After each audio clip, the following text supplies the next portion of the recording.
నమస్తే. ప్రముఖ senior business analyst జీవి సత్యనారాయణ గారు మన స్టూడియోలో ఉన్నారు.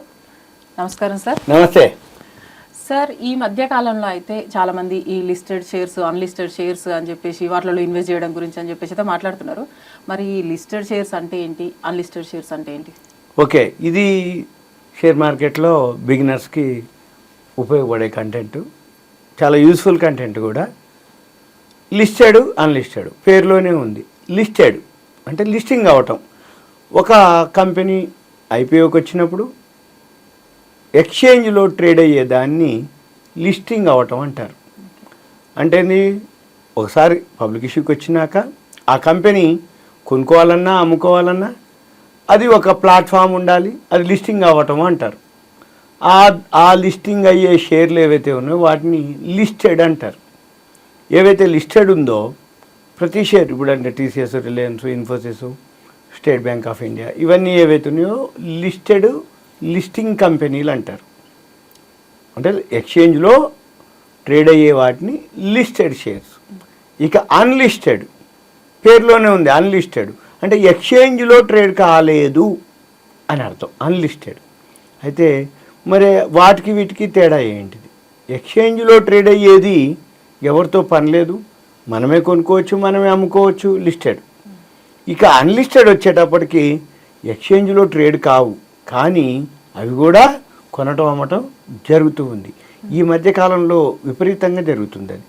షేర్ మార్కెట్లో ఒకసారి మనం ఒక డిమాట్ అకౌంట్ ఓపెన్ చేస్తే, మీరు టెలికాలర్స్ ఉంటారు, అంటే కొన్ని బెంగళూరు, చెన్నై, పూణే ఇన్ఫర్మేషన్స్ లీక్ అవ్వటం, ఆ డేటా తీసుకోవటం, కాల్ చేయటం, ఏమండి మీరు షేర్ మార్కెట్లో ట్రేడింగ్ చేస్తుంటారు కదా అంటే అవును అవును అంటారు ఏమంటే. అయితే మేము మీకు టిప్స్ ఇస్తాం, మేము మీకు మీ అకౌంట్ని మేము హ్యాండిల్ చేస్తాం, మీ అకౌంట్కి మేము లాభాలు ఇప్పిస్తాం, మీకు కొన్ని మా దగ్గర అన్లిస్టెడ్ షేర్స్ ఉన్నాయి, కావాలా అమ్ముతాం అని ఇట్లా ఇక చెప్తూ ఉంటారు అన్నట్టు. వాళ్ళ ప్రొడక్ట్స్ ఏవైతే వాళ్ళ సర్వీసెస్ ఉన్నాయో అవి ఎక్స్ప్లెయిన్ చేస్తుంటారు. అయితే ఈ అన్లిస్టెడ్ షేర్స్ ఏంటిదంటే ఏదైతే ఐపీఓకి రాకముందు అమ్మకం జరుగుతాయి, అవి అన్లిస్టెడ్. ఈ అన్లిస్టెడ్లో ప్లస్ పాయింట్లు, మైనస్ పాయింట్లు. ప్లస్ పాయింట్లు ఎందుకు చెప్తాను, మైనస్ పాయింట్లు చెప్తాను. ప్లస్ పాయింట్లు ఉదాహరణకి ఇప్పుడు ఈ మధ్యకాలంలో టాటా టెక్నాలజీస్ ఐపీఓకి వచ్చింది. గ్రూప్ టాటా మనం అప్లై చేసినాం, ఐపీఓలో అలాట్మెంట్ రావు. ఎందుకు అంటే కొన్ని వందల రెట్లు, వేల రెట్లు ఓవర్ సబ్స్క్రిప్షన్ అయితే. ఓవర్ సబ్స్క్రిప్షన్ అంటే ఏంటంటే వాళ్ళు అడిగిన దానికంటే కొన్ని వందల రెట్లు మనము అప్లై చేస్తే అమౌంట్. ఉదాహరణకి 1,000 కోట్లు ఒక కంపెనీ ఐపీఓకి వచ్చింది అనుకోండి, 10,000 కోట్లు, 20,000 కోట్లు వచ్చినాయి అంటే ఏంది, వందల రెట్లు అట్లా. అంటే అడిగిన దానికంటే ఎక్కువ రెట్లు ఎప్పుడైతే వస్తాయో ఫండ్స్ వాళ్ళకి, దాన్ని ఏమంటారంటే ఓవర్ సబ్స్క్రిప్షన్. సబ్స్క్రిప్షన్ అంటే ఏంది, 1000 కోట్లు కావాలి, 1000 కోట్ల మంది అప్లై చేయండి అని. ఓవర్ సబ్స్క్రిప్షను 1000 కోట్లకి ఒక 10,000 కోట్లు, 20,000 కోట్లు, 30,000 కోట్లు, అట్లా ఎన్ని వందల రెట్లు నాకు కావాలి ఈ షేర్స్ అని అప్లై చేసే వాళ్ళని ఓవర్ సబ్స్క్రిప్షన్ అంటారు. ఓవర్ అయిపోవటం. ఈ ఓవర్ సబ్స్క్రిప్షన్లో అలాట్మెంట్ కష్టం. ఎందుకు అంటే ఆ ర్యాండమ్లో ఇప్పుడు సపోజ్ ఒక 1000 రెట్లు అయింది అంటే 1000 మందిలో ఒకళ్ళకి ఆ షేర్స్ని అలాట్ చేస్తారని అర్థం. ఈ 1000 మందిలో ఒకళ్ళలో మనం ఉండొచ్చు, ఉండకపోవచ్చు. కానీ ఈ అన్లిస్టెడ్ వచ్చేటప్పటికి ఇష్యూ రాకముందే మనము కొంత ప్రీమియం కట్టి మార్కెట్లోంచి కొనుక్కోవచ్చు. అప్పుడు ఎన్ని షేర్లు కావాలంటే అన్ని షేర్లు దొరుకుతాయి, ఎన్ని కావాలంటే అన్ని దొరుకుతాయి, మన క్యాపిటల్ని బట్టి, ఇన్వెస్ట్మెంట్ని బట్టి. అయితే ఇప్పుడు టాటా టెక్నాలజీస్ ఉంది, ఇష్యూ వచ్చింది 500 రూపాయలకి, లిస్ట్ అయింది 1400కి. కానీ టాటా టెక్నాలజీస్ ఐపీఓకి రాకముందే ఈ అన్లిస్టెడ్ షేర్లు అంటారు, అంటే లిస్ట్ కానిటువంటివి. ఈ అన్లిస్టెడ్ షేర్లు ఏవైతే ఉన్నాయో అప్పుడు అమ్మకం జరిగింది. టాటా టెక్నాలజీస్ కూడా కొనుక్కోవటం, అమ్ముకోవటం జరిగింది. ఎవరు అమ్ముతారు, ఎవరు కొనుక్కోవాలి, ఎందుకు అమ్ముతారు, ఎందుకు కొనుక్కోవచ్చు? ఇప్పుడు ఎప్పుడైనా కానీ ఒక ఐపీఓ రావాలి అంటే company, example Tata technologies, issue వస్తుంది. ఇష్యూ రావడానికి టైం ఉంటుంది. అంటే సెబీ పర్మిషన్ తీసుకోవాలి, సెబీకి ఫైల్ చేయాలి ప్రాస్పెక్టస్. అప్పుడు ఈ టాటా టెక్నాలజీస్కి ఏదైతే పబ్లిక్ ఇష్యూ రావాలి అంటే ఇష్యూ సైజులో మినిమం 20-25% ప్రైమరీ ఎక్స్పెన్సెసే అవుతాయి.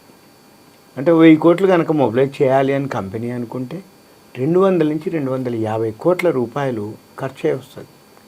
అప్పుడు ఏం చేస్తుంది కంపెనీ? ఈ లీడ్ మేనేజర్స్ ఉంటారు. ఈ లీడ్ మేనేజర్సు తోటి అంటే ఒక ముందు కంపెనీ సెబీకి ఫైల్ చేసి ప్రాస్పెక్టస్ ప్రొఫైలు, ఈ లీడ్ మేనేజర్స్ సర్వీస్ చేస్తారు. ఏది ఆ ప్రొఫైలు ప్రాస్పెక్టస్ ఎలా ఉండాలి అని సెబీకి ఫైల్ చేస్తారు. చేసిన దగ్గర నుంచి ఇక ఫండ్స్ కావాలి కాబట్టి ఎవరైతే ఈ కంపెనీ ప్రమోటర్స్ ఉంటారో ఈ కంపెనీ ప్రమోటర్స్ కంపెనీ హోల్డింగ్ ఏవైతే షేర్స్ ఉంటాయో ఏదైతే పబ్లిక్ ఇష్యూకి 1000 కోట్లకు వస్తున్నారో దాంట్లో కొంత భాగము మార్కెట్లో ప్రైవేట్ ప్లేస్మెంట్ అంటారు. ప్రైవేట్గా ఇష్యూ రావట్లేదు, వస్తుంది, మాది ఇష్యూ ఉంది, టాటా టెక్నాలజీస్ టైం పడుతుంది, మీరు కొనుక్కుంటారా అని ఈ లీడ్ మేనేజర్స్ ద్వారా కొంతమంది బ్రోకర్లకి వాళ్ళు ఆఫర్ చేస్తారు ఒక ప్రైస్కి. వీళ్ళు ఏం చేస్తారు? ఇక ఇన్వెస్టర్స్ డేటా తీసుకొని టెలికాలర్స్ని పెట్టి లేదు మెయిల్స్ ద్వారా మా దగ్గర అన్లిస్టెడ్ షేర్లు టాటా టెక్నాలజీస్ ఉందని, నెంబర్ ఆఫ్ షేర్స్ ఉన్నాయి ఇప్పుడు అన్లిస్టెడ్ షేర్లు. స్టడ్స్ హెల్మెట్లు ఉంది ఆల్రెడీ, ఇప్పుడు వాళ్ళు కూడా మార్కెట్లో అమ్ముతున్నారు. బోట్ మన ఇయర్ ఫోన్స్ మన బోటు అది వాళ్ళు అమ్ముతున్నారు. ఆ బ్లూటూత్ మన సెల్ ఫోన్కి అదే బ్లూటూత్ అవి అమ్ముతున్నారు. బోట్ ఓయో రూమ్స్ ఉన్నాయి. మనం ఎక్కడికైనా పోవాలనగానే మనకి లాడ్జ్ తెలియదు, హోటల్స్ తెలియదు. ఓయో క్లిక్ చేయగానే మీరు 500 రేంజా, 1000 రేంజా, 5గురా, 10 మందిరా, 8 మందా, సెంటరా, దూరమా, ఆ ప్రైస్ లిస్టు, ఆఫర్లు, డిస్కౌంట్లు, అట్లా ఓయో. ఉదాహరణకి ఇప్పుడు అయోధ్య రామ మందిరానికి స్టార్ హోటల్స్ కంటే కూడా ఓయో రూమ్స్ వాడు ఎక్కువ బుక్ చేసిండు. ఏది బుకింగ్ అంటే ఓయో రూమ్స్ వాడు కూడా ఇప్పుడు అన్లిస్టెడ్ షేర్లు అమ్ముతున్నాడు మార్కెట్లో. మనమేం చేయాలిగా? కరెక్ట్. అయితే మనమేం చేయాలిగా? ఈ అన్లిస్టెడ్ షేర్లు 2 ఉంటాయి. ఒకటి మనం బ్రాండ్ చూసుకోవాలి, ఓయోనా స్టార్సా, ఏదైతే అది ఏం చేస్తుంది, సర్వీస్ చేస్తుందా, ప్రోడక్ట్ చేస్తుందా, ఏం చేస్తుంది, అదొకటి చూసుకోవాలి. నెంబర్ 2 ఇక్కడ బాగా గుర్తుపెట్టుకోవాల్సింది ఏంటిది అంటే అన్లిస్టెడ్లో ఏదైతే అన్లిస్టెడ్ షేర్లు మీరు కొనుక్కుంటారో ఎప్పుడు కొనాలి అంటే సెబీకి ఫైల్ చేసి ఉన్నటువంటి అన్లిస్టెడ్ షేర్లే కొనుక్కోవాలి. సెబీకి ఫైల్ చేయకపోతే ఎప్పుడైనా రావచ్చు, టైం పట్టవచ్చు. కానీ సెబీకి ఫైల్ చేస్తే వితిన్ 6 months లోపల పబ్లిక్ ఇష్యూకి వస్తాడు. అంటే ఒక 6 నెలల లోపల మనకి వచ్చేస్తుంది అనేది అర్థం ఒకటి. ఇక నెంబర్ 2 ఎప్పుడైతే ఐపీఓకి వస్తాడో మళ్ళీ మనం అన్లిస్టెడ్ షేర్లో ఎవరైతే కొనుక్కుంటారో వాళ్ళ డీమ్యాట్లోనే ఉంటాయి, కానీ మార్కెట్లో వాళ్ళు అమ్మటానికి వీలు కాదు. ఎప్పుడు అమ్మాలి వీళ్ళు? మళ్ళీ ఐపీఓ క్లోజ్ అయిన తర్వాత ఇష్యూ 6 నెలల వరకు అమ్మటానికి వీలు కాదు. అంటే ఏంటిది? అన్లిస్టెడ్ షేర్లు ఎవరైతే కొంటారో వాళ్ళు ఐపీఓ వచ్చేదాకా వెయిట్ చేయాలి. అది 6 నెలలు కావచ్చు, 3 నెలలు కావచ్చు, 4 నెలలు కావచ్చు, మ్యాక్సిమం 6 నెలలు. అంటే ఆ మధ్యలోనే కూడా వాళ్ళు ఐపీఓకి రావచ్చు. ఇక రెండోది ఏంటి? ఐపీఓకి వచ్చినాక మళ్ళీ ఒక 6 నెలలు, అంటే నియర్లీ 1 year వెయిట్ చేయాలి. ఎవరు? అన్లిస్టెడ్ షేర్లో ఎవరైతే కొనుక్కుంటారో వాళ్ళు 1 year వెయిట్ చేయాలి. మరి మంచిదా కాదా అనే దానికి ఏంటిది? బ్రాండ్ స్టార్స్ అనుకో, ఓయో అనుకోండి, బోట్ అనుకోండి. ఇప్పుడు ఎన్ఎస్సి ఎక్స్చేంజ్ కూడా వస్తుంది. ఇప్పుడు బిఎస్సి ఎక్స్చేంజ్ ఎన్ఎస్సి ఎట్లా మనకున్నాయో ఎన్ఎస్సి ఎక్స్చేంజ్ కూడా మనకి ఇప్పుడు ఐపీఓకి ప్రీ ఐపీఓ అంటాం అన్లిస్టెడ్ షేర్లు, అది కూడా ఉన్నాయి. అటువంటి ఏదైతే వాల్యూ ఉన్నాయో చూసుకొని మనము హోల్డ్ చేయదలుచుకున్నాం, లాంగ్ టర్మ్ అని అనుకుంటే మనము కొనుక్కోవచ్చు. ఇది అన్లిస్టెడ్.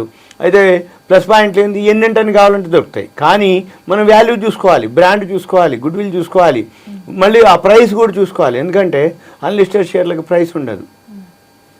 మార్కెట్ని బట్టి, అమ్మేవాడిని బట్టి, కొనేవాడిని బట్టి మారుతూ ఉంటుంది.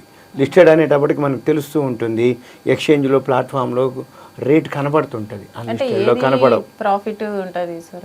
అన్లిస్టెడ్లో మంచి కంపెనీలు చూసుకొని కొనుక్కుంటే ప్రాఫిటే. ఎందుకోసం అంటే అంటే ఇప్పుడు ఎన్ఎస్సి ఎక్స్చేంజ్ ఉంది, ఓకే, అది కొనుక్కుంటే ఇప్పుడు తక్కువలో దొరుకుతాయి. ఎందుకంటే ఎక్స్చేంజ్ అదే, షేర్ మార్కెట్ దేశం ఉన్నంత వరకు, జనాలు ఉన్నంత వరకు ఎక్స్చేంజ్ ఉండాలి. ఎక్స్చేంజ్ ఉన్నంత వాళ్ళను ఎన్ఎస్సి ఎక్స్చేంజ్ ఉండాల్సిందే.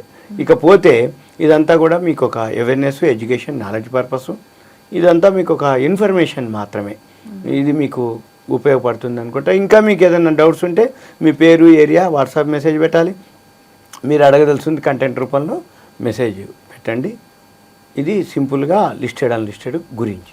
చాలా బాగా చెప్పారు సార్ లిస్టెడ్ అన్లిస్టెడ్ షేర్స్ గురించి.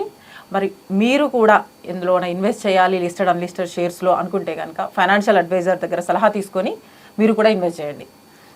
ధన్యవాదాలు సార్. Thank you.